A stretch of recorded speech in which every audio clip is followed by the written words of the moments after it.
In this guide, I'm going to show you how you can fix controller stick drift here in Fortnite. It's super simple to fix, so we're going to dive straight into this. But before we do, make sure to like the video and subscribe to the channel with all notifications on. It really does help with the channel. It lets us know that you want more content like this. We'd greatly appreciate it. And if at any point throughout this guide you do have any questions, just ask them down in the comment section below and we can help you out further. I'm going to be doing my best to reply to every single comment down there. Controller stick drift can be extremely annoying. That's when your character essentially just moves even though you're not touching the joystick, or your aim slowly drifts in the direction while standing still. This can obviously mess up your gameplay. Luckily, there is a super simple in-game fix.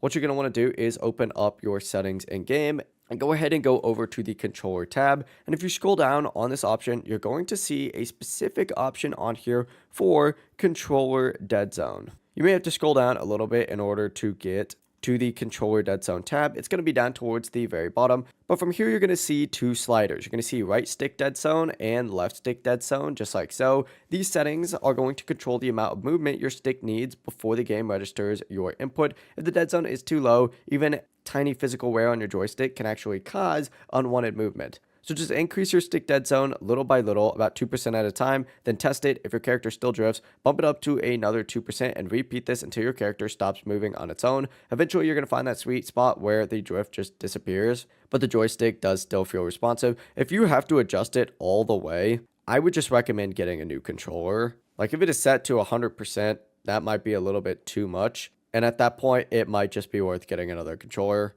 If you do switch to another game later though, you may have to adjust that game's dead zone as well, just since each title does handle its dead zone separately if it has a dead zone setting. Like for example, Call of Duty Black Ops 7 has their own dead zone settings that you'd have to adjust as well. But if this guide did help you out, make sure to like the video and subscribe to the channel with all notifications on. It really does help the channel and lets us know that you want more content like this. We'd greatly appreciate it. And if at any point throughout this guide you do have any questions, just ask them down in the comment section below and we can help you out further. I'm going to be doing my best to reply to every single comment down there. Have a great rest of your day though.